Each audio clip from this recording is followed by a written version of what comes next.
नमस्कार दर्शक बंधु निर्मल टीवी को स्वागत जनाऊँगी मु नूरपराज। वर्तमान रो एक दुखद खबर। काम सारी घर को फेरुथिले श्रमिक पिकअप धक्का चलीगला जीवन। एपरी एक अभावनीय दुखद घटना घटी जहाँकि कलाहांडी जिला केसिंगा सहर पेट्रोल पंप निकटरे अजणा गाड़ी धक्का श्रमिकर मृत्यु घटी।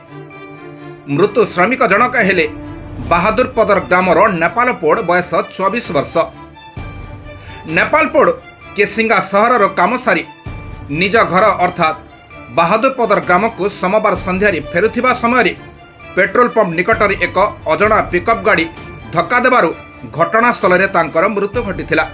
सूचना अनुसार अजणा गाड़ीटी फेरार होइथिबा सूचना मिली।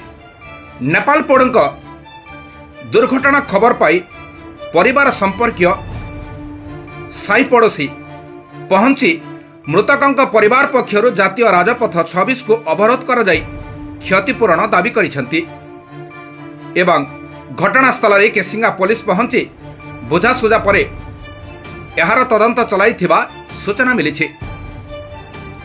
ब्यूरो रिपोर्ट निर्मल टीवी।